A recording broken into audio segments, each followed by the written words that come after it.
Dans votre question directe, Mickey. Il n'y a pas de problème. Félix Tshisekedi traître au patriote. Au traître. Joseph Kabila. Au traître. Nanga. Traître. Il est traître, hein? Tshisekedi au traître. Tshisekedi au traître. Il faut qu'on distingue les traîtres et les patriotes. Ok. Félix Tshisekedi est à la base de ce qui nous arrive parce qu'il a cherché à défendre son pouvoir et à se maintenir au pouvoir en signant des accords qui mettent en mal la quiétude nationale. Les Congolais oyo bazali na esprit ya kumba pour défendre l'intégrité territoriale, défendre notre dignité, tokoyiko sangana. Mais ba traître le quoi Félix Tshisekedi et consort. Tu bango de côté. Et Yosko vous proposez nini dans cette réflexion? Départ à Félix Tshisekedi. Seulement. Pas seulement. Et là, début à commencement. Il faut arriver effectivement à sanctionner ces messieurs, à faire en sorte que le pays est zonga penda dans la position bien, parce que je peux vous démontrer que tout est parti, il y a pas maladresse naïe. Il n'a pas su gérer de grandes questions avec beaucoup de tact. Et aujourd'hui, nous sommes en train de payer, d'en payer le prix. Bien que le pays va très mal. Très mal. Trop même. Trop. Parce que thèse n'est remis en force. Non, mais ça qui est en force, bandaka. Comprendre. Et puis, je tiens à vous informer, peut-être à vous rappeler, que plus la situation perdure, plus les coups graves que les cas au vous imaginez. Okay. Alors, c'est que moi, je vous demande, vous se ressaisir au plus vite. Un beau long, on a des émotions, de côté des états d'âme. Il y a les bossos. Non, boyo qui s'engote que ba kangi ba militaire pour une autre raison. Pourquoi bobe ta masola unité nationale était pour nabon. Pour ani bo lobate que voilà le coup à toza na unité nationale tout libérer tous les politiciens au bazan en prison. Babi ba bani na Kaboun. Ah ba bani na Kaboun pour ba négocier na ba ya bima semaine. Pour ba négocier na Kaboun. Ke ba yu mukeba ipa bima semaine. Ah pour ba négocier na Kaboun. Le quoi va négocier na Kaboun et qu'andimi l'orientation na Baoundé va libérer. C'est ça l'unité nationale. Mais il y a des gens qui sont en prison qui ne sont pas libérés. Bossé Mbaza le quoi ni. Na moi le quoi mégaphone. Mégaphone. Na moi le quoi mégaphone. Aza so iba tché ba pile. Mutumo azo le basko azo amplifié. Bossé mais n'a pas le contenu en fait. Et là au mot il faut te yeba.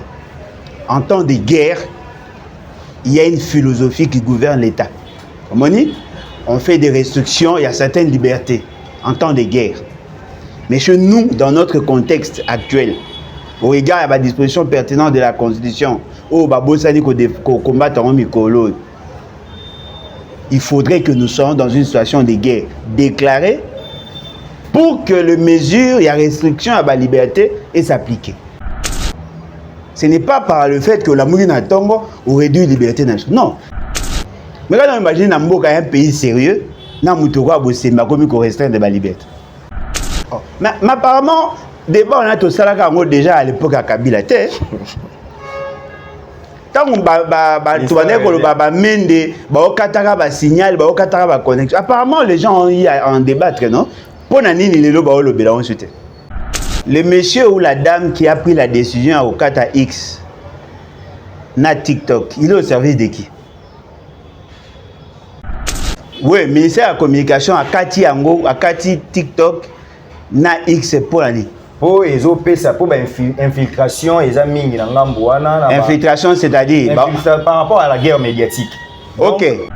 Le cas à Kati X, na TikTok, il n'y a pas d'autre moyen, bah canon sur la communication. Mais vous êtes études, bah ça là qui est études, bah mon étude. Il y a un jour le bac, bah maël mingité, bah Kati TikTok, bah Kati X, to tikali na YouTube, to tikali na Facebook, Instagram, to tikali na ba réseau monsieur sur les allées au bah on va qui paraît, il y a possibilité n'est-ce pas d'envoyer des messages. Toi na WhatsApp, bah Telegram, les allées non, bah oui routine et bah message et ainsi de suite, n'est-ce pas?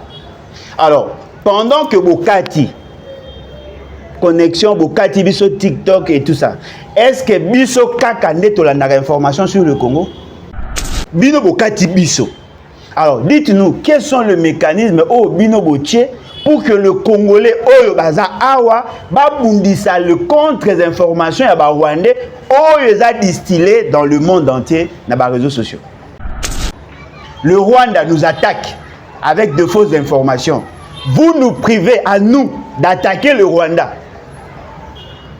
Vous voulez me dire que pendant ce temps-là, le Rwanda ne va plus distiller ou diffuser ces fausses informations?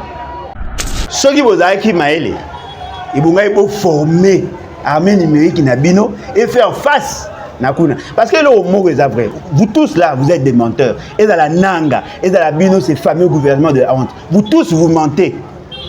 Et la population comprend chaque jour que vous êtes en train de mentir. Quand le mensonge prend l'ascenseur, la vérité prend l'escalier. On a promis, on va donner les jeeps aux députés. Il y aura des jeeps.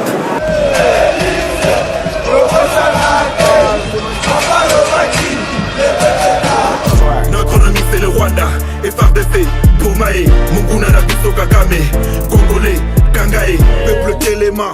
Banguna bakoti la mukati kama mpima tali politiki songisaki bomoto dans le kolo ndenge kwei na maboko banguna toza la bomoko mutu moko tiako punde la Congo soki biso mokote tona nyongwa mutu te noko ezapona peuple bunda mwana mai ezapona yona ye ezapona ngai ezapona Congo ezapona Goma ezapona Ruchuru kiwanja bunagana Puissance ya liloba eleki ya lisasi mbote na bino nyonso bozuli bakumalamu ya kolanda Archidic Info bino nyonso bolanda ka masolo politique esengweza ya koyeba ke boza ebele partout dans le monde. Oui, en tout cas, nous sommes là de retour pour vous présenter ces nouveaux numéros de votre émission Masolo ya politique. Sur ce plateau, je ne suis pas seul, Naza, na président national et à parti politique, levons-nous et bâtissons. Les BATS, président Alain Bolodjoa Ibola, c'est avec lui, Netoko Beta. Vraiment, Masolo ya République démocratique du Congo, Nabi Keboane Rosela. Intervention na Epa Nabiso et aujourd'hui nous avons cet honneur et à Koyambaye. Papa Alain Mbote na yo. Mbote de Konangai, Mbote na Balandi. En tout cas, merci beaucoup pour l'opportunité. Bonne santé. Oui, santé ça va, bien que le pays va très mal. Très mal. Trop même. Trop. Parce que thèse n'est remis en force. Non, mais ça qui est en force, bandaka. Batunde on a comprendre en côté. Et puis je tiens à vous informer, peut-être à vous rappeler que plus la situation perdure, plus les coups graves que les cas au bino besoin imaginer. Okay. Alors, c'est que moi je vous demande de se ressaisir au plus vite. Un beau on a des émotions, beau de côté les états d'âme, tout mais pour réfléchir sur comment résoudre la question et de manière pérenne. Et Yosko vous proposez ni dans cette réflexion. Départ à Félix Tshisekedi. Seulement. Pas seulement. Et là début à commencement. Il faut arriver effectivement à sanctionner ces messieurs, à faire en sorte que le pays est zonga penda dans la position est bien, parce que je peux vous démontrer que tout est parti, il y a pas maladresse naïe, il n'a pas su gérer de grandes questions avec beaucoup de tact, et aujourd'hui nous sommes en train de payer le prix. Donc il faut beaucoup nous. Il y a qu'on rétablit l'équilibre afin d'espérer trouver des solutions au problème. Mais à un moment où tout le monde prêche l'unité nationale, tout le monde veut que tout le monde ait un clivage na biso musika, ata Alain Bolodjoa au CP la Kapenza, na l'olenge ya président Félix T, mais pour na mamboka, bazo prêcher biso que nous sommes tenus ya kozana nous na union biso nyonso, mais yo zolo ba sous départ na yo monter que ozo mettre couteau na pota. Bon, ça dépend de ce que les gens appellent l'unité nationale. Et puis, je ne sais même pas si ceux qui disent ça sont sérieux ou suffisamment intelligents pour nous convaincre. Il y a les bosso. Non, boyoki sangote que bakangi ba militaire pour une autre raison. Pourquoi bobe tamasola unité nationale était pour na bon. Pour ani bo lobate que voilà, le coup à toza na unité nationale tout libérer tous les politiciens au bazan na prison. Babi babani na Kaboun. Ah babani na Kaboun pour ba négocier na pour ba négocier na Kaboun. Ke babi mukeba ipa bima semaine. Ah pour ba négocier na Kaboun. Le quoi ba négocier na Kaboun et qu'andimi l'orientation na baounde ba libérer. C'est ça l'unité nationale. Mais il y a des gens qui sont en prison qui ne sont pas libérés. On peut arrêter un traité. C'est un processus. Là. Non mais attendez. Tout un processus ça veut dire. Mais bien au lobby unité nationale. Oui. Na yo ki ke bakangi ba officier monsieur bati ba en prison. Mais au nom unité nationale, laissez libre arbitre, laissez la liberté. et aux traîtres, et aux détourneurs, et aux voleurs. Non, il y a un élément ici pour tout bombisa. Ah. Yo lobby qui est sur bakangi ba officier wana batika bango nom de l'unité. Au lobby te aux olingo kola qui sa thèse na bango za d'accord na ngote. Exact. Mais il y a ceci. Bato bazo kanga wana neti major wana wa Melisim so ya Rwanda wana. Ah. Soki Oh ba lobby qui a Melisim à Rwanda. bato bazo filmer wa bi a Melisim. Kasi ba on tu ba lobby na na Neti major wana. To que c'est exemple. Ce qui est vrai que bakangi est traître, c'est-à-dire il est parmi ceux qui détruisent les Congolais. Oui. Donc il y a besoin d'unité nationale. Mais bato baza ba victime lokola yo, lokola bandeko baza côté na gauche na droite ndel bomito sangana. Koto kangana ba traître wana o bazoli. Kaza on a zolobati. Ba Congolais oyo bazali na esprit ya kumba pour défendre l'intégrité territoriale, défendre notre dignité, tokoyiko sangana. Mais ba traître le quoi Félix Tshisekedi des consorts. To ti bango de côté. Est-ce que le but que ba Congolais ba sangana te? Nga souci na ngai ezali il faut qu'on distingue les traîtres et les patriotes. OK. Félix Tshisekedi est à la base de ce qui nous arrive parce qu'il a cherché à défendre son pouvoir et à se maintenir au pouvoir en signant des accords qui mettent en mal la quiétude nationale. Na autre pas question directe Mickey. Il n'y a pas de problème. Félix Tshisekedi traître aux patriotes. Au traître. Nabakis. Joseph Kabila. Au traître. Yo compter ka bato mabe boné. Moïse Katumbi. Bon yende moi ko prouver exact. Aza wapi kasi. Ana poto pour akimisi est en exil. Yena oyeba ndeni parce que souka na ba patriote. Mais peut ba kimisie. Mais aza parmi bateau ba bundi le pour que la communauté internationale prête oreille dans ce que nous vivons. Donc yé pas. Yé souk de ko kitsaete ngabi souka na patriote. Aux patriotes. Voilà. Martin Fayoulou. Aux patriotes. Ah OK, Deli, c'est ça là. Patriote. Nanga. Traître. Il est traître, hein? Tshisekedi au traître. Tshisekedi a kozaka au traître ka yemo. Alain Bolojwa. Souka na patriote. Ah. Yo moko. Prince patriote. Patriote. OK. Question à Nezaki Bomo. Maintenant na fils Mukoko, patriote. OK. Mais au service des hauts traîtres. Ah. Augustin Kaboula. Marionnette. Ah, un patriote. Monte quand le bâté a fandi na. Quand le bâté, il est content. Non, ça va content ni. Allez, tant le babolo a tumbi zamba. A fandi na tumi. Ah, ça content. Bah on est pas ça pour que mourir et koufat. Non, Alain Bolojwa, attends. Avant non tout banda masolo yo, yebi que c'est ça. Il y a Christian Bossembe. Ah, heureusement le bien Christian Bossembe. Tu yende pré connani. Kasi komi a été, là bas. C'est lui le dirigeant en fait. Ou là, mais ça a été. Ou là, dirigeant, mais pas des gens d'appui à la démocratie. Ou éveillé à la conscience supérieure de l'audiovisuel au Congo. Bah lobby, bon lobby la mambo ya guerre. C'est une bonne mesure pour éviter bah bilo bah intox en fait. Bon, Bossembe baza le quoi ni? Namona ye lokola mégaphone. Namona ye lokola mégaphone. Aza soki batie bapile. Mutu moko azoloba siko azo amplifier. Bossembe n'a pas le contenu en fait. Aza mégaphone. Aza ko amplifier le son. Ceux qui parlent. Eza bato ba détenteur ya pouvoir. Yesko ba utiliser pour faire entendre leur voix. Et là au mot il faut toyeba. En temps de guerre, il y a une philosophie qui gouverne l'État. On fait des restrictions, il y a certaines libertés en temps de guerre. Mais chez nous, dans notre contexte actuel, au regard à la disposition pertinente de la Constitution, il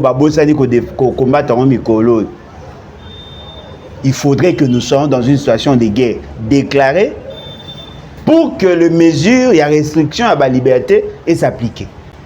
Oh. Par là, au contredire, on a dit que toi, on a dossier à Bossembe. Par là, au contredire, même décision est oubliée la présidence. Oh, il y a un jour qu'est-ce qui s'est fait? Qu'est-ce qui doit se faire? Okay. Au regard de la disposition pertinente de l'article 85-86. Dans ces dispositions, à constituer le Biboy, le président de la République a le pouvoir de déclarer la guerre. Pour nous recommander à un niveau, il faut consulter le Conseil supérieur de la défense. Pourquoi? Parce que tous les aspects techniques, les études, il y a préfaisabilité na faisabilité ça le marassé niveau là baonde ba kota nombre ya bateau baza kotoyo nombre bateau ba kuna ba équipement baza kotoyo eza kuna ba kota là maintenant les dispositifs il y a déploiement tout ça au Salema en ce moment là le président de la République a un avis favorable ils en débat au niveau ya conseil des ministres. Le conseil des ministres a retard l'aspect humain, l'aspect tout l'aspect financier, bataille diplomatique, bataille ok. Après on a qu'est-ce qu'on vers le parlement. Bah oui, ça parlement voilà, au regard des données, voici la situation que nous avons, nous voulons déclarer la guerre contre le Rwanda. En cas d'espèce. En ce moment-là, le parlement regarde tous les autres aspects, après si cutis naïe. Attention, la personne du président prend une ordonnance déclarant la guerre. Cette ordonnance doit être séparée. Dans l'ordonnance, il y a mesure d'application, il y a ordonnance déclarant. Article, disposition, il y a mesure d'application et ordonnance déclarant, doivent impérativement passer par une instance qui doit voir sur le caractère constitutionnel nango. C'est en ces moments-là que nos libertés seront restreintes. Ce n'est pas par le fait que la Mourina Tombo aurait dû liberté nationale. Non, il faudrait que tout dans un contexte wana. C'est en ces moments-là qu'on réduit nos libertés. Mais oui, bango ba ça aboté. Mais quand on imagine un pays sérieux, na mutoko bosemba comme ko restreindre la liberté. Non, lui, il se limite à son niveau. Il a pour gérer le Conseil supérieur de l'audiovisuel. Le Conseil supérieur de l'audiovisuel nanga lienzap. Oh, le big a payé si bisoto loba. Mais la vidéo au binobo sala kana, créateur de contenu, non? Maintenant créateur de contenu, mais est-ce que nous sommes na sala qui a compétence naé? C'est une ezana soki na kei na sali déclaration nanga sikoya wabwe. Ni na sali déclaration, c'est lui qui me gère. Non, il a l'autorité de régulation. De quoi? Des médias. Kasi médiate. Kasi yo pe on est comment il passe par des canaux médiatiques. Ah mais oui. Médiatique.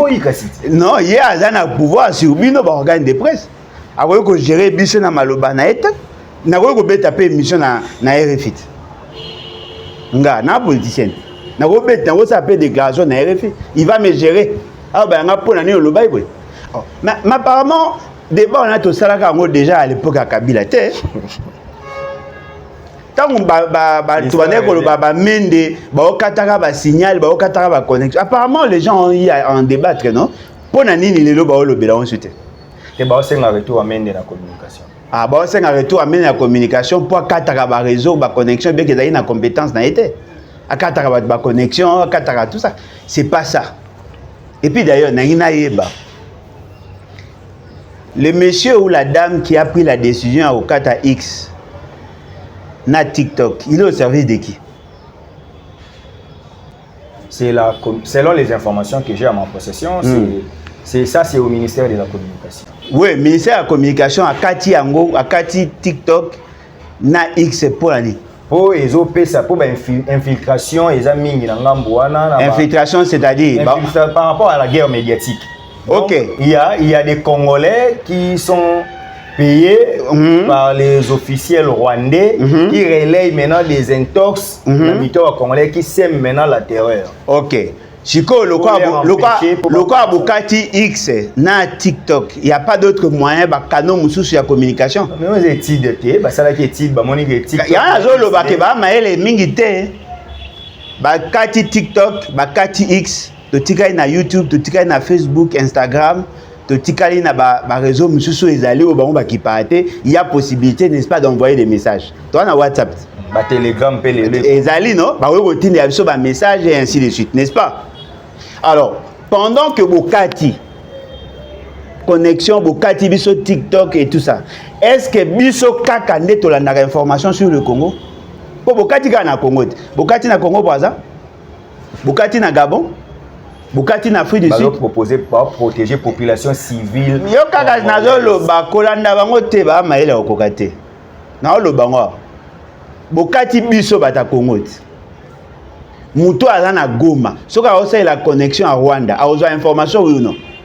Ba pe kuna nanga kuna. Bino Bukati biso. Alors dites-nous quels sont les mécanismes au bino botier pour que le Congolais oyo baza awa babundisa le contre-information ya ba Rwandais oyo eza distillé dans le monde entier na ba réseaux sociaux. Parce que je suppose que vous avez une armée numérique. Le Rwanda nous attaque avec de fausses informations. Vous nous privez à nous d'attaquer le Rwanda. Vous voulez me dire que pendant ce temps-là, le Rwanda ne va plus distiller ou diffuser ces fausses informations? N'est-ce pas que ça va continuer? Maintenant, il va contre-attaquer. Mais les attaques. Au moins, ceux qui vous avez qui maëlé, ils vont former armée numérique Nabino et faire face. Parce que le mot est vrai. Vous tous là, vous êtes des menteurs. Et dans la Nanga, et dans la Bino, ces fameux gouvernements de la honte. Vous tous, vous mentez. Et la population comprend chaque jour que vous êtes en train de mentir. Gomeza Mabogana. Vous savez ça. Gomeromi, tantôt Monisco, ah, papa, tantôt Nanga, papa, aéroport FARDC. Papa, moi je suis bato maele, faut botika connexion. Parce que là, vous laissez la liberté au Rwanda de faire ce qu'il veut. Votre armée ne peut plus réagir. Non, il y a ça. Ceux qui Congolais ont la possibilité de contre-attaquer le Rwanda sur le plan numérique. Qui gagne? Alors, vous me posez une question. Mouto a Kati TikTok, ou a Kati X, il est au service de qui? Alors, les Congolais, tant que le Rwanda a ça, bino bozo réagir. Et donc ça, que Rwanda aussi maté. Pour nous mettons mal à l'aise le Rwanda. Ce gars, le bilan de Motobi, c'est le Kouta. Rwanda sanguinaire, on l'attaque. Et dans la biso bata opposition, et dans la soi-disant bata pouvoir, on attaque le Rwanda. Et qu'est-ce qu'on fait? On laisse la liberté au Rwanda de continuer et on nous prive à nous le droit d'attaquer le Rwanda. Mais vous êtes au service du Rwanda. On vous a laissé YouTube, on vous a laissé l'analogie. Oh, mais l'analogie, YouTube, analogie, ils ont une ampleur na TikTok, na X. Parce que na TikTok, on lingo lingate information que koya liboso na. Mais na YouTube il faut luka. Na on poser la question, on gagne quoi ceux qui Rwanda tigali yemo na terrain médiatique, na terrain à réseaux sociaux. On gagne quoi? Dites-moi. Moi il aurait beau m'abiner les années. Vous validez certains raisonnements sans avoir le procédé, le méthode d'analyse. C'est contre-productif. Et dans un sens là. Mais c'est qui ont fait l'analyse dans l'université. Mouta Maël a rose à peine à Félix Tikete. Mouta Maël était au appui. Ndimangai na zoe bisayo. Ndimangai na wotange l'autre 10 bataille de PS. Yo mo mona que j'ai raison. Et même Félix Tshisekedi. Gilles Mouniere. T'es à boire en président. Fils Mukoko. Oh approche né. T'es ba mona na lisu. Ya banza. Oh mon. Na wotange l'autre batu na ye. Kabuya. Peter Kazadi. Gaba tu moga ya compliqué. Aga professeur Taylor Lubanga. Yo Lubanga ne po atangi comme professeur. Yo bi bata maele ba sateti. Tangande. Aga professeur Taylor Lubanga. Wana po yoki mot professeur. Aga professeur Mbata. Ka po yoki professeur. Bon na lo mona ba professeur. Te ngana sambela si mwana koma lo Mbata. Ah au moins ba ona ina modi moi. Moi, je ne sais pas. Moi, il faut avoir plus que papa. Oui, normalement. Parce que yo boya za logo mbata. Oh, bon mbata papa ne. Ma ko za plus que papa ko za pe modèle mususu. Nga zo modèle Yesu. Siko ese nga papa na boya papa na nga. Question na ngeza boye. Na par rapport à mesures à restrictions. La présidence et l'OBP pendant 12 mois, il faut qu'il y ait quand même suspension des corrections des grades dans la fonction publique. C'est quand même une décision salvatrice pour les forts de guerre. Madame Maëlete. Madame Maëlete. Banane. Bateau ba décision ba memara fait c'est qu'il na ba erreur. Ceux qui ba nommer ba matisi ba mbongo ba ni. Mais ba mbongo ya nini? Non mais ça ne va pas Maëlete. Non, bazara Maëlete. Non mais effectivement. Faites-nous la ventilation, il y a des dépenses publiques. Dites-nous si la promotion en grade, la fonction publique et là l'incidence dans la institution politique. Nazar on a osé.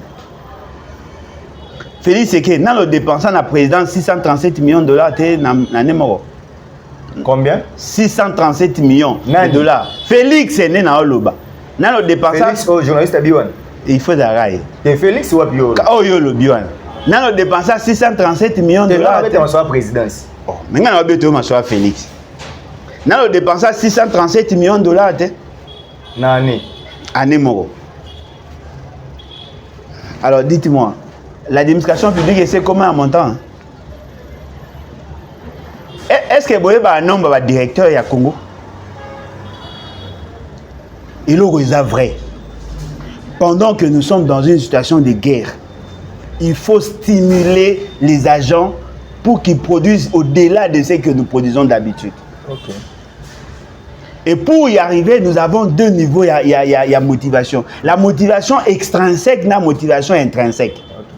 La motivation intrinsèque se provoque aussi par la promotion en grade et ainsi de suite. Parce qu'il y a autant de moutao, ça, la moussala, à mon équipe, pour récompenser, il fait mieux. Il fait mieux. Réfléchissez autrement. Si vous avez une situation de guerre, si vous déclarez effectivement guerre, vous pouvez suspendre les opérations de l'Assemblée nationale. Quelle est cette loi qui est importante aujourd'hui? Oh, vous allez l'eau. Ils ont une loi. De Eliezer a lobby koutou ba député bo kita bo longo ba vacances parlementaires boya awawa. Po ba sala nini? Po ba sala nini? Le bureau peut travailler avec le président de la commission. Tous les restes, tu es en congé technique?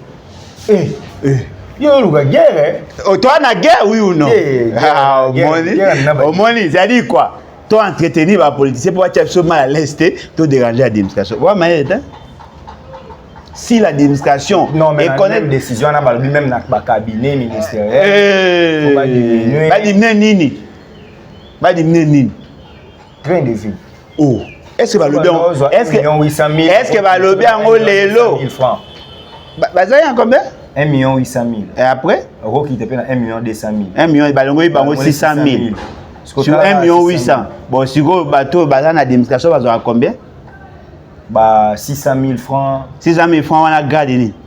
Directeur. Non, il était chef de division. Ah! Vous suivez si mal. Eh, secrétaire général, ça a peine 200 dollars.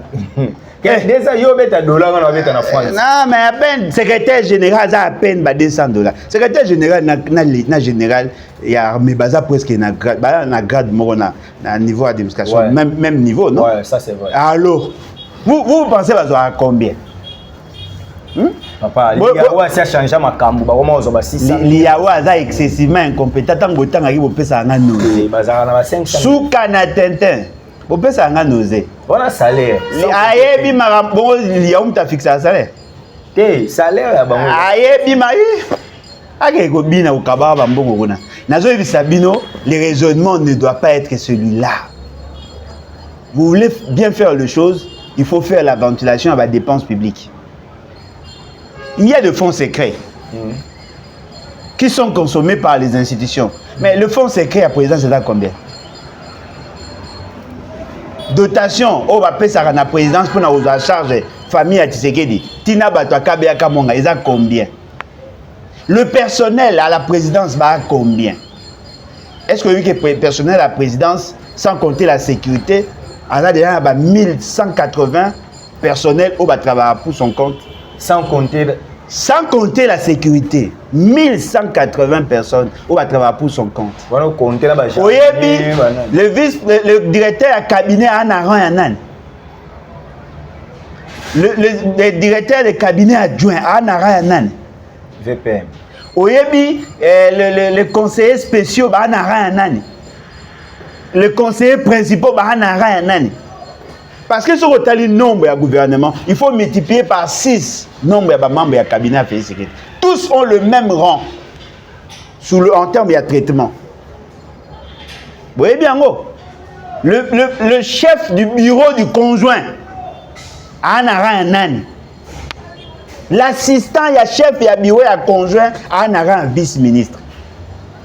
Vous imaginez? C'est là où il faut traiter. Parce que les institutions politiques dépensera près de 2 millions de dollars le jour. C'est là où il faut traiter. C'est pas dans l'administration. Parce que le bango une fois, vient en Claude Machala, tout n'a inet. Ce qui est à faux dollars. Ça va faux dollars. Il y a pas faux dollars. Bon, il y a fait ce qu'il y a après ça. Les conséquences n'en ont après. 2 millions de biko. Qui s'y comme muta pouvoir le compter à Zati. Ti le lo na zelak. Bon démontrer nga que na ko ici. Parlement 1 million par jour. Ah. Bon là. 1 million. Oh, bah, dépenser pour le fonctionnement. Là, je ne parle même pas de la rémunération. Fonctionnement. C'est là où il faut mais comment la circulation monétaire est à Ramaka cité ceux qui dépensent à bon de ça? Non, et là, est-ce qu'il faut boyer?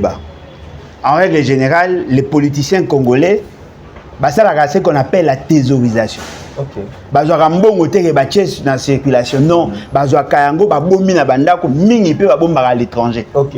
C'est comme ça au monde que plus on paye la classe politique, plus ça réduit la masse monétaire en devises. Ce sont là les conséquences. Dans un pays sérieux, lorsque vous êtes en situation de guerre, on peut réduire le nombre du gouvernement. Les secrétaires généraux, mais on réduit le nombre de ministres. Ok, on a besoin de 15 ministères, 3 vice-ministères. Mais habitat, aménagement du territoire.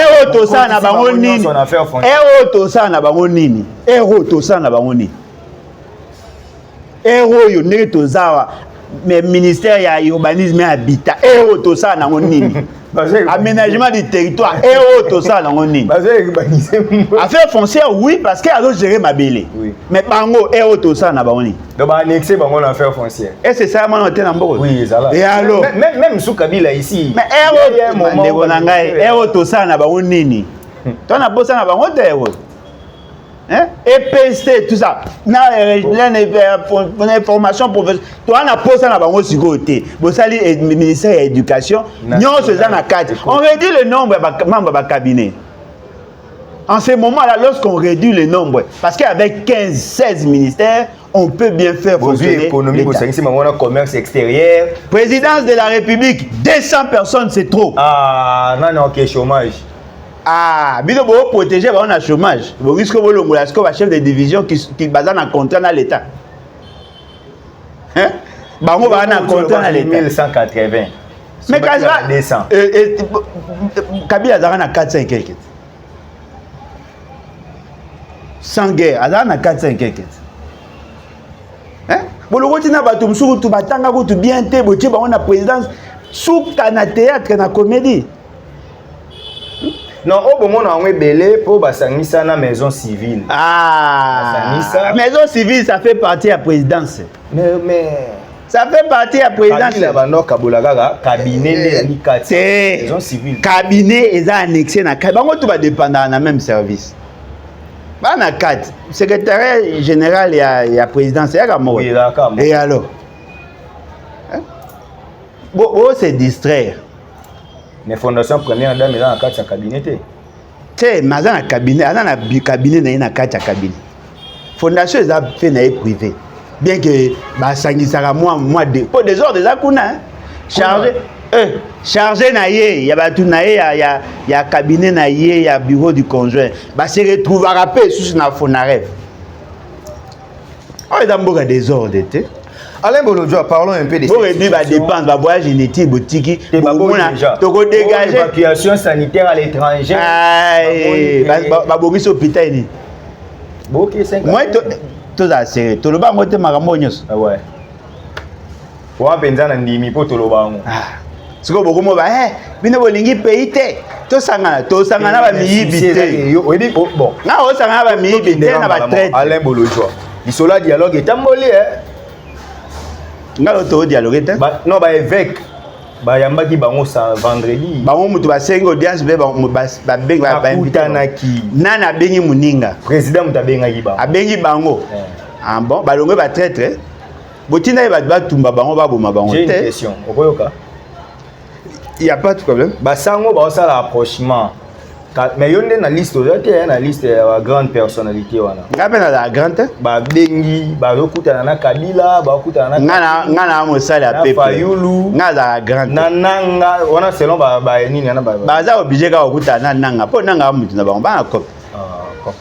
Yo ba poser question. Non c'est question. Ba répondre bébé. Dialogue politique interne est comme inévitable pour gagner cette guerre. Oh. Mais le dialogue politique est comme inévitable pour gagner cette guerre. Si on dialogue avec Nanga, la guerre est aussi la peau et ça Nanga. Vous pensez que Nanga a le pouvoir de décider Mamba FC ou non? Nanga a un démon à Kabouya. Bien de bon à Bandage. Nemona Kabouya. Nemona Kabouya. Ce qui maman lobby, papa présidentiel. N'est-ce pas Nanga? Ce qui papa lobby, maman lobby, noko lobby, moi ça le bosso, bala lobby, il a exécuté. C'est de la même manière. Vous les surestimez pour rien. L'unité nationale est une impérieuse nécessité. Okay. Il s'engage na biso dans la unité nationale pour que total la makamna même. Mais il y a les préalables. Il y a les bosso. On doit sanctionner les traîtres et le haut traître. Il y a mis balé. L'unité nationale doit se baser sur le valeur cardinale. Ça ne sera pas sur les individus. Parce qu'apparemment, les gens pensent que l'unité nationale, c'est se mettre derrière Félix Tshisekedi. Non? Félix Tshisekedi, c'est un haut traître. Lui, il est le garant des bons fonctionnements des institutions. Non, il devait être le garant des bons fonctionnements des institutions, mais c'est lui qui nous a amenés dans ces guet-apens-là. Guet-apens, mon ango wapi. Mais Mouto a réchauffé M23, ça Félix. Pourquoi la bise à Gilbert Kankoni? Yo tango ba filmage ceux qui réalisateurs c'est montage ma bise nan. Est-ce que ba voyez tout ça ba ni hein Gilbert Kankoni Gilbert Kankoni ba votaka e pour la décision dans l'état. Hein? C'est Félix. Gilbert Kankoni était dans na approche et a exécuté les décisions au pays c'est que la joie qui maladroitement. Et voilà, n'est-ce pas Félix est victime d'une confiance qu'il avait donnée au Rwanda ou à Kagame pour établir la paix? Il y en a au Loba. Il y a et la faute, écoute, on a atténué. Et la faute grave. Non, mais les fautes sont impardonnables. Ah, mais bien évidemment. Bien évidemment, il y en a habité, il a corrigé. Ce qui nous arrive aujourd'hui, c'est à cause des maladresses de Félix Tshisekedi. D'abord, son père et son parti politique ont déployé des jeunes pour intégrer le groupe armé afin de déstabiliser le pouvoir de Kabila. Quand? Où? Après l'élection, il y a 2011, 2012, 2013. Ils ont intégré le groupe armé. Ils ont été recrutés. Comme quel groupe? Non, bah groupe armé aux acquis à l'époque 2012-2013. Mais Kabila n'a Félix Tshisekedi nani IDPS na M23. Bolingo na bango ebandi le temps et ça bolingo kala. En 2012 bakendaka Ibiza. Ndimanga Ibiza wapi? Ibiza yeko ya après. Même pendant qu'ils étaient à Ibiza là, ils avaient déployé des jeunes, n'est-ce pas qu'ils ont recruté des jeunes batina bango na ba formation accélérée pour na la Lead Pacifique. Wana ndenge yo lobby yo kanga ite. Les jeunes ebele ba déclarer déjà que bazaka na ba groupes armés ba kena na nzela IDPS. Mais Wilingoma Bolanda était. Et en plus il n'est pas le seul. IDPS a soutenu M23 oui ou non? Roger Lumbala a kendaka ko rejoindre M23 na continent. Je va bien qui mara na ye. A kendaka ko rejoindre M23 na continent. Et en plus azongaka awa bakenda oyamba na aéroport na Chipoite. Ah les kabilistes. A comment koloba que quand je dirais qu'il n'a pas étudié wana mara mususu na obetela yo masolo ya Roger Lumbala tangu arutaki M23 na cadre ya décrispation politique nde azongaka awa azaka na bato opposition bakenda oyamba na aéroport avec Chipoy. Mais c'était pas IDPS comme ça. Ah, ndimanga nazo ba vidéo eza na YouTube. Télécharger on bango avant ba supprimer. Ezali. Bino ne bo mona bato na ba caractère criminel na bango banda kala. bino nde bo sutukela bango batu basala ba sécession ba boma batu basala ba massacre ya 2 fois te ba papa IDPS na otuna Christophe Muzungu Nyangara Elengesa Njuzi Fina Mbui na papa musu na bosani o bakanga bango na Congo central na bakwanga ba mema bakena obuma bango ezaka na contexte ni mais na Thomas Louaka na je connais le Congo ba kosela kande bango makambu po ba pousser bango na liwa bakoselaka banani bakimba bamba mamba nani oui bakosela bango makambu po baboma bango po babangisa bato mususu pour des raisons pédagogiques baboma bango avec plusieurs officiers au bané ko comploter la personne qui a signé l'acte l'amenant à la mort Adam moko ya ba père IDPS mais on a obetelo masolo en 1961 oui le 15 février 1961 oui Christophe Muzungu je crois moi papa ya Christophe oyo aza ambassadeur Fina papa ya Betty Masikini Nyangara Elengesa Nzuzi Mbui na papa musu na obosa na kokwana baboma bango na bakwanga à l'époque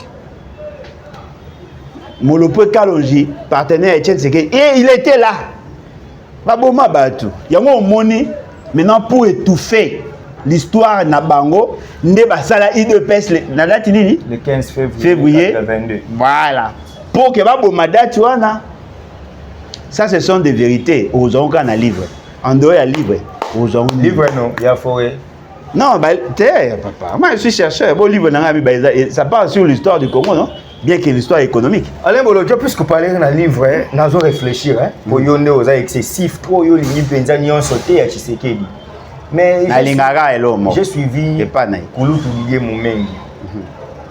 Alors les labis, vous rêvez ici dans le contour politique, mais moi que vous risquez les gens qui réfléchissent doivent se mettre autour d'une table pour réfléchir comment trouver la solution et puis venir régler les affaires internes après. Parce que la minute où lui il plaît, Rabi mon Congo, et vous risquez non mais la réflexion seule ne suffit pas.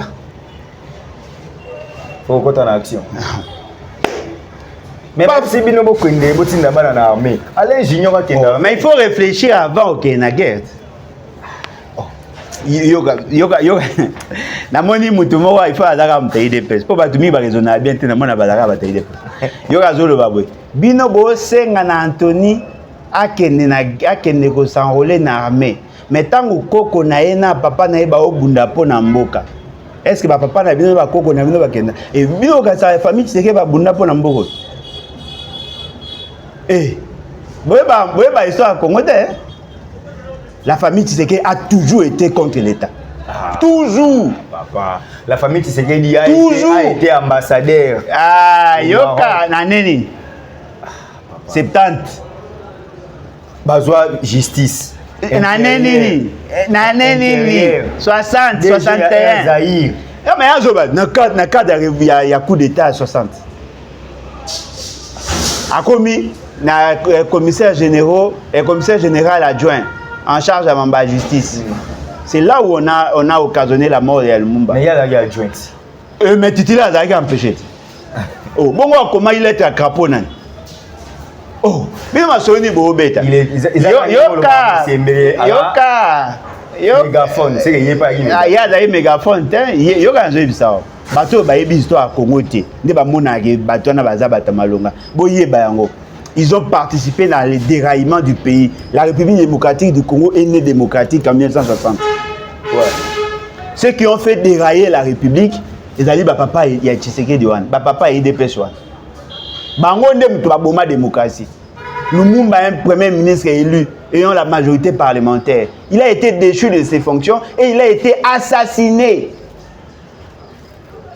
À partir de Liwa Lumumba, ne te connaître déclin.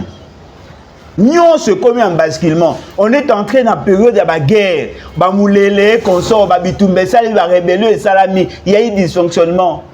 C'est à cause de Liwa Lumumba. Parce que c'était déjà un bon départ. Ceux qui ont tué l'État, Bangoana. Tant que tu es au 1965, c'est le deuxième coup d'État. Oh, bah, révolutionnaire, bah, l'ongo les biso na philosophie démocratique. Bah, c'est ce parti État. IDPS, bah, zalaki wana. Bah, papa, na, bah, zalaki wana. Bah, mais biso, ti na pillage.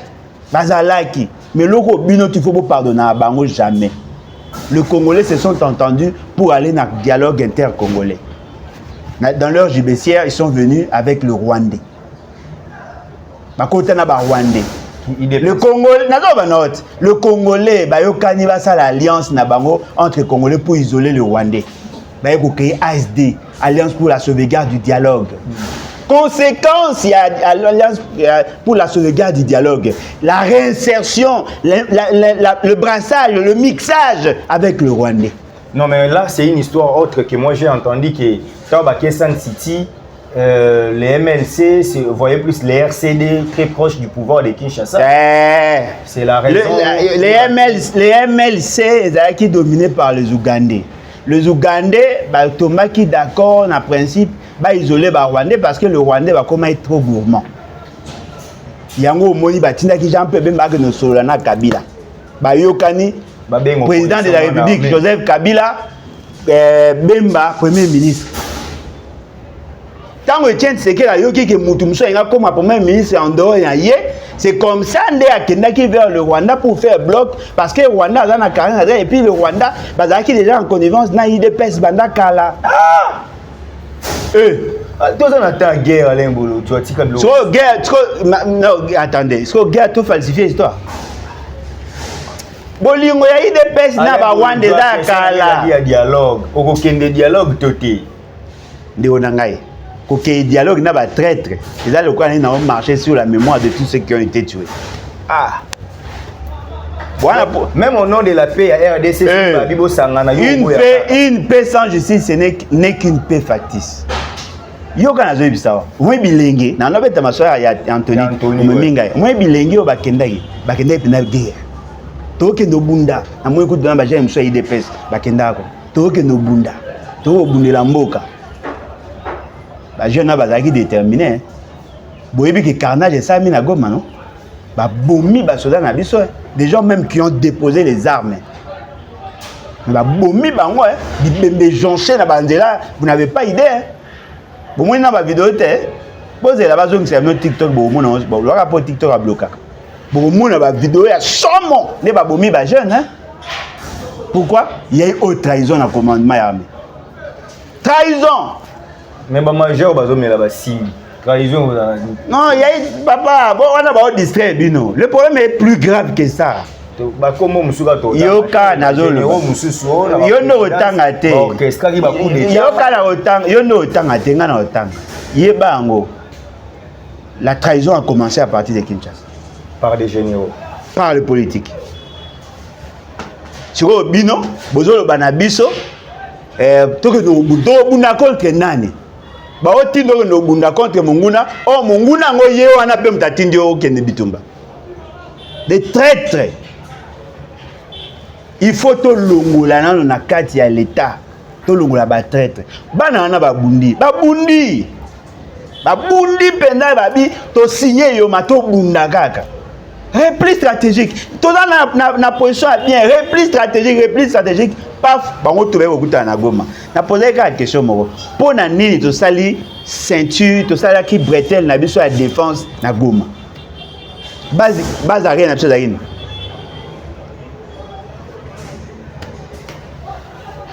Bon, on a posé un changement. Bon, on va sentiment. Il faut tout tous les éléments malicieux, en commençant par le haut traître. Tinasé, tout Libanda. Après, on a tout béni. Mais aujourd'hui, c'est facile d'éliminer Tshisekedi, Kabila. Mais pourquoi l'éliminer? Non, Kolongola Bango, c'est-à-dire dans Makambu, non? Ah, donc tu as la solution? Non, pour il faut Kolongola. Donc, solution exacte. Il y a football alors. Mais vous organisez match.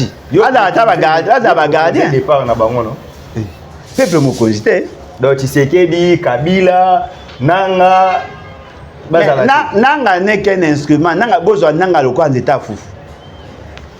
Molambi mutu mususu. Batu mususu ba kanisa ramtu ya Philadelphie pour ba bio église mo bimisi président opposant à rebelle. Mais je rappelle que Nanga ramta SCC. Ah, mais Philadelphie, pas à Moutaï. Philadelphie, Assemblée des dieux. Assemblée des dieux, tu as bataillé CC. Mais il y a la rapide, Moutouya. Bisognon, tu as bataillé CC. Bisognon, tu as protestant. Je te dois batailler CC. Non, mais il était un pasteur, non? Wapi, pasteur, wapi. Pasteur, wapi. Ah, bah, quoi ça vient comme d'habitude, pasteur, wapi. Non, pasteur. Il y a l'église. Il y a la 40e communauté. Ah, pasteur, tu n'as pas de pasteur. Sauvé Séni. Tu n'as pas de Séni. Séni, c'est pour la politique. Tu as Séni. Tu as changé de forme. Ah, vous savez, Félix. Félix, c'est bien Séni. Vous changez. Yo bando yeba président Tshisekedi do mona. Ah oui, bien na lo ba Félix Tshisekedi na bino illuminé là. Nga ba Félix. Yo ndo mimi na Tshisekedi. Félix ouais, qui sabaka. Ah moi. En fait, question en Nidaboué. On parle de la guerre, tantôt d'agression ou envahissement, quelque chose du genre. Maintenant, l'Afrique du Sud qui donne la position et au soutenir RDC. Les Burundi on va appeler sa position en soutenir RDC. L'Angola aussi, parce que moi, on dirait pour la première fois... Oubliez l'Angola. Oui, mais pour la première fois, officiellement, Lorenzo avait cité Kagame. C'est toi qui fais ces trucs-là au Congo.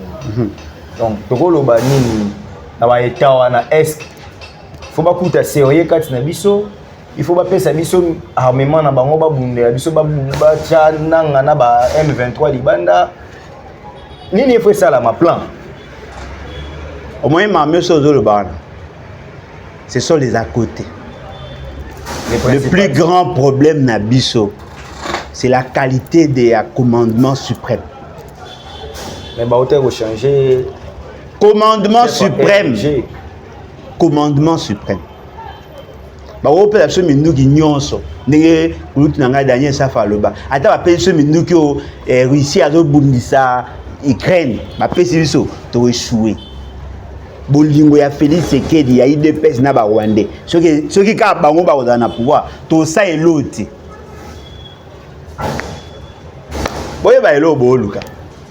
Non mais sous Kabila c'était toujours comme ça. C'est Kabila les mal, aujourd'hui c'est Tshisekedi les mal. Oh. Finalement on fera quoi? Non mais ceux qui bango ba mal, ba be yo bona ba beza. Na yebisa bino ke Félix Tshisekedi ye mutare chauffara M23. Bocha ngate me bino bataille des pes. Si vous commenter ma page na Facebook point. Bo aussi les point. Hein? Alain Bolodjo, nana ba question mo. Goma eza maboko banana. Goma eza maboko ya FCC cash. Te ezala clair. Batu musu ba Holanda yo bana poste. Goma eza maboko ya FCC cash. C'est-à-dire FCC cash mtu ba jego. Kabila na Tshisekedi. Yondolo. Non mais FCC cash kasi yango nati. Yondo lobby. FCC c'est un regroupement politique. Yondo lobby. Cash est là pour le changement Tshisekedi na kamel. Yondo lobby. J'ai Koko a téléméli présidium ya Union Sacrée. À lobby Bouvandi Kimia. Awa Wezalakao, j'ai 42 députés. Je dois avoir autant, je dois avoir autant, je dois avoir ça. Bolo Baté, seul Jean-Pierre Bemba. Naza debout, azo mobilisé, azo sa mambu. On dirait Moutoyo, azo za na souci mboka pona j'ai Koko ezala Jean-Pierre Bemba. Parce que les ya dame t'appartient, j'ai Koko. IDPS. À comment est-ce qu'on a IDPS? A Outara PPRD. Après? A transité na MLC. Après, il a chité na IDPS. Ok. Si vous IDPS déclaration, ça y est, vous mobilisez le peuple, pas quoi t'en as. Alors, le présidium, tant que le présidium, c'est condamné à Kabouyet. Il y a un zolo bat. Parce qu'il y a un zolo Jean-Pierre Bemba, n'est-ce pas? Mais là, au bout, ça Félix Tshisekedi, à ce moment Jean-Pierre Bemba, ABC, qui est le gouvernement, il y a un changement à Kala, à retravailler comme vice-président. Bah, tout le monde est frustré. Bien sûr. Il y a soutenir le changement de constitution. Il y a une seconde. Après changement de constitution. Il y a écarté la caméra, il y a écarté. Ok. Moni. Et puis Bemba. Il y a des gens qui réintégrer l'armée. Il y a des gens qui ont l'armée. Il y a des gens qui ont Goma. Il y a des gens qui Bazaki peut pas jeune. Babi a côté à 36 ans, à la rébellion à 36 ans. Ouais, cause la rebelle a vertu. On est au bimsan le quoi et le moya il y a le kumba. C'était pour libérer les pays à la dictature de Kabila. Et de Yarosa à brassage, mixage. Tout le monde était ici assis, la société civile, les partis politiques. Kabila a fermé la bouche de tout le monde. Ndenge Félix c'est que Ndenge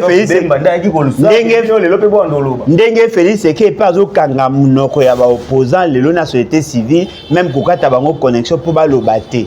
En réalité muto azo loba bozo encourager nanga. Nanga pas azo loba gazo ya ko libérer biso pour ba priver biso liberté. Question patriotique. Question non, patriotique pour tout pays. Question morale. Question de dignité. Ouais. Alain Bolodjoa n'a jamais été d'accord avec Félix Tshisekedi. Oui. Alain Bolodjoa veut le départ immédiat de Félix Tshisekedi. Oui. Subitement, Nanga arrive à Kinshasa, Nanga miraculeusement prend le pouvoir. Miraculeusement. Oui. Alain Bolodjoa restera au Congo opposant de Nanga. Alain Bolodjoa acceptera de travailler avec Nanga. Alain Bolodjoa partira en exil. Alain Bolodjoa fera quoi? C'est une question, on a dit, imaginaire, mais donc question imaginaire, mais admettons que cela arrive. Nanga, président de la République, Alain Bolodjoa fera quoi? Contrairement à Bato Basara opposition à Této et Manche. Oui, opposant à Nzala, Oyakala. Moi, je ne me bats pas, je ne combats pas les individus. Je combats les antivaleurs. Vous comprenez? Je ne suis pas du genre, je fais une fixation sur Kabila et Kabila part, je fais la même chose que Kabila. Parce que ce que Félix Tshisekedi fait ne fait que ce que Kabila avait fait. Okay. Sur le pas de Kabila. C'est normal, les AFC se cachent. Le fait seulement que je combats ces antivaleurs, même si on changeait l'individu président et que les antivaleurs continuent, je combattrai ces antivaleurs. Nga, soutenir Nanga. Ça, c'est mal me connaître. Bato va soutenir Nanga, il y a bataille de pèse. Yoka aventure. Si vous communiquez et logo, Bokata penga boke de soutenir Nanga, boke de rejoindre AFC. Ba recruter biso na bataille de pèse, bataille nyonsa. Si vous lobby les KMCP, si vous allez rejoindre Nanga, bazo tinda bato ba kende vers Nanga. Mais Nanga, Azali, coordonnateur, c'est le point focal et FCC cache. M23 et Salemaka, Barikenka, Ango, Tango FCC cache Zalaki. Oui ou non? Dans le mois de mars, tant que aux ordonnances, il y a Robimisa Batu na prison et à M23. Félix Tshisekedi était président, oui ou non? Kabila avait la possibilité de bloquer, il n'a pas pu. Bernard Maïche Biamungu, na John Chibangu, babima na même période. Vous comprenez? Bino ne ba ko sabi, ngam ta ko sanga zata. Félix Tshisekedi a signé un accord dans le mois de juin 2019 na Rwanda kuna avec le M23. Kabila le savait. Abunisa ngote. Bino de même maman na lui. Nga ko même lui ngeta. Na ibi bango tout bien. Bango tout sans exception. Soki salami bongo ke exil. Nga ko exil te ba bomilanga. O tumbananga awo. Nga ba bomilanga awa. Nga ko exil na exil ko sani. Nga ba bomilanga awa. Nta obenga nga mbo ata. Nga na 100% congolais makila bangolais zate obenga na mbo yo nani. Nanga makila bangolais. Te batu msuyo zolo ba. Ye maza ala muta ya ituite ya otuele. Otuele ouais. Muta wamba. Mboga mona anoite nenga pete. Nga ibi ndako na ba. Nga sala na ye interview à l'époque et par monseigneur Milenge. Il a expliqué nga ba origine na ye, il est en 65. Il est vraiment congolais. Et d'ailleurs famille na ye et si ka fanda ki mi tanga otanga. Bande ko nem zuba na Félix Tshisekedi. Mais les qui ne m'ont pas de oui, mais après ba cousin après na ba neveu. Mais muto akolisa ye ska la kisa ye moi notion politique. Azana Félix. Non mais bande ko pe boko kabwana bino hein. Biondo lobi ke ba kabanga na ye bande. Bana Félix. Ah. Yo na batute na famille na ba soutenir Félix. Si azo baba na Félix bongo yo bi ke ba kabwana. C'est-à-dire yo pe kozala. Ngana ba ndeko na ba soutenir Félix ke menga ba to kabwana ta. Kasi boza bandeko. Ya azo lobati. Ba ba ndeko. Ça dérange en quoi? Nanga bandeko ne bazana présidence. Est-ce nga lobi ke ba traite. Na bi bazana Félix. Ba ebi. Alain Bolojwa, oyoka kili solo ezotambola ces derniers temps que babomi pe un des officiers majeurs ya au commandant des opérations ya armée rwandaise na front il y a 2 jours. T'es na okité. Babito riposté Chirimwami. Bango babomaki Peter Chirimwami, c'est plutôt bomi cadre na bango ba tambusa photo ya mutongo na ba réseaux sociaux bon. Na bataille de peste. Oui. Kasi ba batalukuta. Pona mona yo penza na bataille de peste. Oh, maintenant ngasa kufa obosan. Ene bandela ba affrontement kufa azwa bal. Siko ngana oni bazalu kutande. Mais on dit que nanga pe mambo Goma on a babi Serena on est ya Kigali ya Goma. Ah Serena ya Kigali, boko kombo la pena Kigali. Baba talukuta. Baba talukuta. Kure za na Goma. Na mai. Na connexion internet. Ezongiti. Bon acception la vidéo qui bino ba gérer. Baba talukuta. C'est ce qui fait que la population va démobiliser. Et la stratégie n'a pas pour démobiliser le peuple. Nous avons la maîtrise de Goma. Ce que vous aussi dit point, vous tournez l'ambassade point. Non, il y a tout cas la foule n'a pas état d'âme quand même. Yebango, membre moro ya bureau ya CENI, ya Assemblée nationale a financé les opérations. Bateau va venir aux ambons, ba mo ba le na réseaux sociaux avant, pendant, même après. Yebango, membre Sénat, ba oka et Assemblée nationale. Yebango, ba au cadre. Ya IDPS. Si bazolo ba batu boya to ne ko panda ambassade de France ba vidéo eza ba ça pe ba émission ba mo ba mi promisa ba vidéo eza yi ou yengo bisanga pepe mtamena baba boya ina pepe wa ba militaire IDPS na ba kuna machine à visa kaza ba mama na lenge eza imprimante ya photocopie da délice c'est ça. Oh photocopie za ya délice c'est ça. Ouais. Ba pied onde. Oh ba pied bureau na ya cabinet na. Toyoka kipesa ngoke bakangaki délice sanga ngo suna ba acquaintance rwandaise blo mo bo. Yo na ba tayi de maki aya osala message yo na kangaki na kangaki. Yo na ba tayi de pesa. Ba bota ma lukuta. Bâtiment wana et abritaka et lojaka plusieurs bureaux. La société il y a le secteur minier bazali, ba cabinet d'avocats, il y a des entreprises qui sont là. Ambassade à Rwanda zaka wana tilo, bobo sa en tête au prince penga saka manifestation, ba yaka ko saccager fenêtre et ambassade à Rwanda. Apparemment on dit ba déplacer, ba se déplacer. Ouais, ils a place ba bureau ya ba pesa. Ba y ba payer ba plus d'$1 million, bato ba payer. Ah bon? Ah mais même délit c'est ça ba yibé mbongo na bureau, mbongo ba na ba mikanda ba mapango ya ba client na ba kenango. Na ba concession minière tout ça ba ke na ba do bataille de pèse ba ko ba vérité ba ko ba vérité attends on poser une question qui gère Goma FCC cash non FCC cash ko tiki ngai likolo na zo ba te FCC cash papa Tshisekedi FCC cash Rwanda FCC cash ba on mutu ba gérer go oge rimère monge ba mona Kabila kuna sui na kota ba Kivu kuna za derrière. Yo la bataille de pèse. T'es moi quand même que Kabila ça. T'es nga ko la bataille de quoi anta? Ça parrain. Oh, bongo parrain veut dire azai kuna. T'es ba mona qui Abraham Lokabo nga tchaki on a page. Yo la ndare. O azala quand même. Alata de logo mo ya si. Alata de logo mo et chargé ni. Et ba poste ba pesa yi bango pour ba récompenser bon pour le bas français. Yo la ndaba. Nga mona mutaseri abima ide pesta. Ah. Ata mbaki. Na ebi de soko yo ebi mutu ça c'est. Ata mutanda. Alexis Mutanda. Nga na ebi mutaseri na ide pesta na ebi te tamsu na ça era. Même vieux Marcel Yaou. Nga na ebi mutaseri na ide pesta.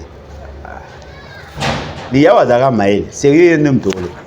Ah sérieux. Ah yo ba sérieux. OK. Donc comment ça se émission pardon hein bokanga chaîne na ngate pour comme bolo baté c'est un politique et puis les enjeux de l'heure on ne peut jamais parler des enjeux en RDC sans toucher la situation sécuritaire donc comprenez beau ngai na sona trop na la raison de l'énergie on a été au discutera donc botika archidique info et paiement et puis botika ko menacer nga de mort pour na banga bloqué boya gamba moto sila Balbing. Aïe, bah, au manga. Première, Boloba, ça fait déjà 6 ans, Boloba, même chose. À force, Boloba, n'a dit ma vie, non, vous voyez qu'à ma moto aussi, là. So, ça, c'est bon.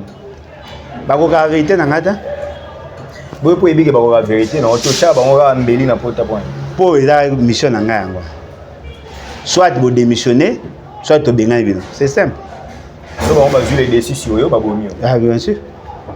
Ngalo kwa na ta okanisa bango liwate otala bana te na obenga na bango oh boka si bana via bana ngeza lié na nga directement non mais oza élément important pour na foyer na yo ouais pour na pays pe oui pour na pays mais tant ba comme menacer na ba liwa c'est ba bandi lelo abanga ba honta mais nga batonga yo pona nga ndi to sala be mission ba benga ba bio Félix Tshisekedi a ordonné que ba ko simba yo te ba ko bomo a sala bien makasi tout le monde penza benga na poto abi kwa na bata poto te ba ko kangete oh boya na poto pona aya wat kwa na bato na te bato mingi ba soutenir Félix Tshisekedi na poto ba zelaka tinde ba mo ba futa ba facture un homme sérieux oh malinga mboko Félix Tshisekedi na pouvoir mboke ebonga yo tika na poto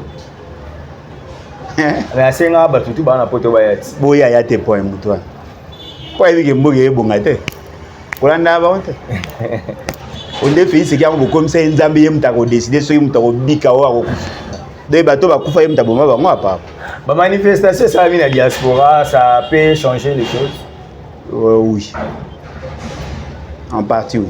Okay. C'est la pression. Il y a diaspora qui donne et changer par rapport à un pays de l'OTAN. Fort malheureusement, la manifestation Samari en France, d'après ce qu'on nous a dit, est financée et organisée par le pouvoir. Ah? Par le pouvoir.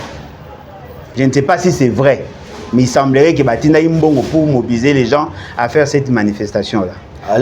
D'un côté, les patriotes qui manifester pour la bonne par rapport à la situation. De l'autre côté, il y a des gens qui ont tiré des dividendes pour foutre les bons nambo. Mais Bounela Mboga na ofélé. Très bien. Ce que Bounela po nambongo, et comme mercenariat. Un très bon message. Batu baye ko manifeste. Ba ke belé na ba étranger musu baye ko soutenir. Nzoka ba tu musu ba lela ki ombo. Bo dénature era ndemona batu ba manifester. Beaucoup au pied ba supermarché, beaucoup au pied ba ambassade, bo yibi ba mbongo. Bo dénature comment na bin. Yo ozo mbongo, o bundela mbongo na ba ofuto mbongo po. Ba ba mercenaire ou même bazongi. Yang bazongi. Yango bato bazo organiser na Belgique. Bozo mbongo mutute. OK. Parce que moi je suis dans le port de Nami au Neba ba. Le 15 février. Date ba bomara ba Christophe Mozongo. Moi je vous encourage.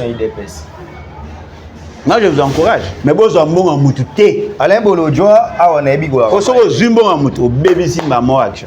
Alain Bolodjoa maele. Wana ndimo ango. Na ozela toza te pona loba. Alain Bolodjoa, Madame Wangler, ministre des Affaires étrangères, hollandais ces derniers temps, à convaincre la politique diplomatique. En français. C'est la de la politique diplomatique. Elle a convaincu en français. Elle parle bien français, l'allemand, l'anglais. Bah, bien, moi, il peine. Mais tu m'as dit que vous s'attaquez pas à ça, on a une peine. On a une chance. Batumi na Bouddha mingi tombara bataipe.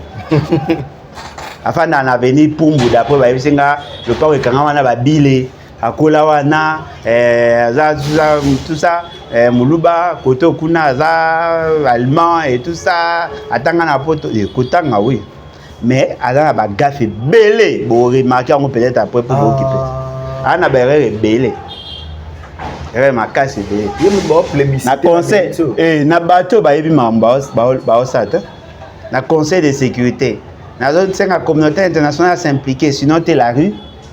Ouais. Vous pensez que c'est un discours diplomatique? Ça c'est l'immaturité. Qui vous a dit que la rue peut résoudre une question diplomatique? Ce qui vous salité, la rue va faire quoi? La rue va casser.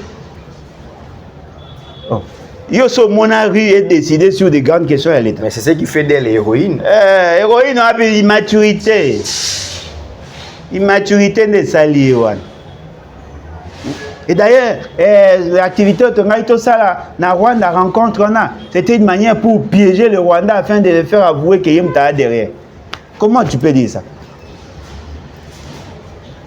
Immaturité. Bien si Constant faisait du populisme, mais avec elle. Elle aussi, elle fait du populisme. Non, elle a quand même du contenu, contrairement il y a Moutalo Yengyo. Mais ce qui est vrai, c'est tout immaturité. Il y a Constant de l'équipe. Et puis, nous avons remarqué qu'on dit que stimuler ces amis qui sont en communication. La parenthèse. L'émission ici, là. Immaturité, l'équipe, maman. Quand vous traitez sur des grandes questions, il faut avoir un tempérament calme. Tant que vous vous avez vu, ceux qui vont la communauté internationale n'intervient pas à la rue. La rue peut poser des actes pour déranger les intérêts de Bangotti à quel niveau? On va piller les entreprises. On va piller les ambassades. Non, c'était une manière de dire que la rue aussi. Elle n'avait pas les armes contre l'Occident. Non, contre les Rwandais, au but de protéger. Nous le faisons déjà, non? Pourquoi le dire dans le Conseil de sécurité? Selon vous, Kagame donne quoi à la communauté internationale? Mon frère, le combat na biso et banda avant Kagame. Ok.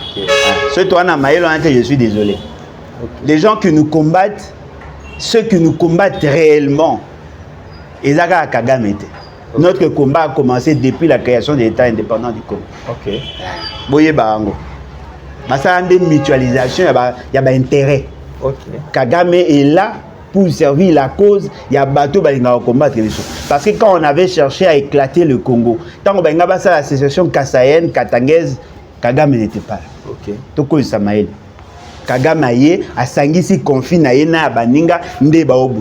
Parce que le roi bango moyen ba intervenir directement, baza ko utiliser Kagame. De la même manière, on utilise Félix Tshisekedi, on utilise Nanga, on utilise Kabila, on utilise tous ces gens. De la même manière. Il faut que il y a au-delà de ce que nous voyons. Ne me dites pas que l'Occident a un apport à la unie. Ne me dites pas que l'Occident a un apport à développer. Batebele Babi, Fachi Pesa réussi chance. Quand ils ont aventure, quand ils ont comédie na bangonde ba messant au ça. Pesa chance, apaiser chance. Non, c'est-à-dire qu'il doit collaborer avec la Russie. Mais binora mutu autant au batinda qui ministre des Affaires étrangères ba que négocier. On n'est pas en coopération avec la Russie. Le gouvernement n'a jamais sollicité l'accompagnement. Donc chaque fois quand il y a des changements, vous prenez d'autres postulats, vous développez d'autres postulats. Et donc là, ça que Maël est. Vous appelez Maël est. Félix Tshisekedi, arrêtez de vous attaquer contre les Chinois. On va casser, on va annuler le contrat chinois. Qu'est-ce que je vous disais? Vous comprenez? Vous comprenez? On a utilisé Félix Tshisekedi pour se débarrasser des Chinois afin de donner les actifs à les Chinois aux Américains. Avec Mike Hammer. Vous voyez bien ce que c'est? Pour vous, ça n'a histoire tellement rapidement. Voilà,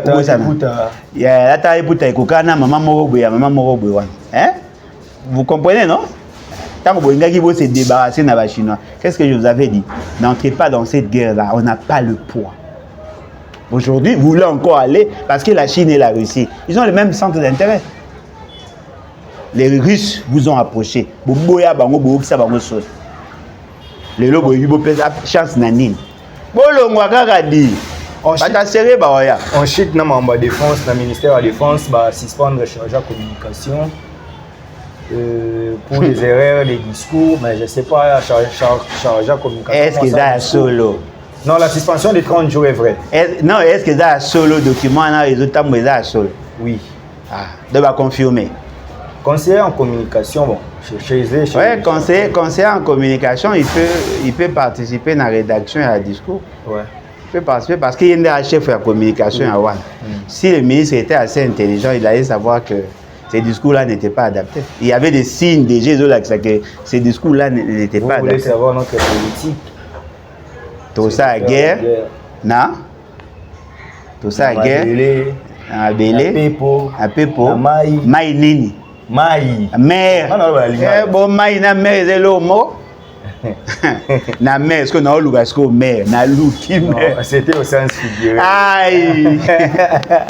Un tricheur. Arrête na copier-coller. Azui peut-être discours à Moninga. Qu'il pleuve ou qu'il neige. Il neige là. Hein? Faut dire à mon tout bitonga qui est né à sa nette à sens infirmière. Moi, bon, c'est distrait. Bon, moi, est-ce qu'au niveau, il y a bêtise, il y a action publique qui a fait ce que lui-même faible. Premier ministre, inexistante. Ministre des Affaires étrangères, elle a travaillé avec le Rwanda. Ministre de la Défense, Moutou Bitonga. Ministre de l'Intérieur, avocat, il y a procès, il y a 500 000.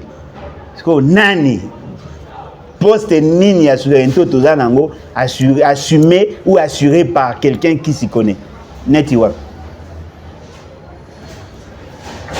Et Amao, moi sur affaires étrangères, elle a travaillé pour le Rwanda. Quand? Autour d'un camp. Parce que l'infiltration aussi, ça me connaît. Pas la chance de. C'est ce qui sert. Na CV na ebo comme ça travaille na Rwanda. C'est ce qui sert. Et si la na lembi ba. Baké. Bande kwa les bats. Président Nabino alingi na ye koyoka na te. Mais on a changé maloba na zo. Et oboyi kosangana na Tshisekedi. Oh, bon est zaka Tshisekedi na Congo mais zaka ye. Na Kabila. Et nazo obligé. Oboyi kutu nanga ye kutu nde ye kutu te bango tout ba ensemble. Ngane nazo senga sko unité nationale. Ya ba Fayulu, ya ba Moïse Katumbi, ya ba Owana, ba Zwa, ba na Union, FCC cacheté. Ba to sanga c'est bon. Bisola constitution obosanya. Oh, biso ba to banda yo. Pendant que vous êtes distrait sous comité, il fallait travailler, les autres travailler. Tu as bagué quand chaque comité na janvier c'est. Moi, naïf ça bino rien ne vous rassure qu'il y a ça là. Naïf ça bino. Abaka chaque commission ya na le bagué commission ya pour na commune à Minembwe. A tchate qu'est-ce qui vous garantit que cette fois-ci à Rocha? Bon moi ni a tchate. Yebango dossier à constitution ndé accéléré prise à groupe. Ngamo na ça y analyse. Prochainement vous bimsa sur bêtise surtout Balcherno na Mukongo. Dossier ici. Appelle ça Miss Marota Lomboy. Ah l'honorable. Ah ça honorable était mais appelle ça quand même. Ah Babilobela yo député. Babilobela nyonso lobaki pa ya Jean-Pierre Kayen. Appelle sur Mbot. Bilobé. Bon, on a bon des bois danger, nous va t'aider de faire ça. Donc, chère commission, personne ne va vous interdire. Est-ce que vous êtes ici, non? Bon, ça la casse.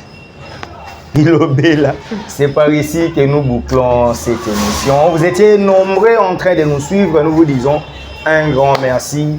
Comprenez que cette émission aurait pour objectif d'éclairer la lanterne sur la situation que traverse la République démocratique du Congo. Aussi, sa émission dans le peuple congolais. Nous bundé là. Ce que nous bundé l'été, nous bundé là yo azate. Puissance ya liloba, peleki ya lisasi.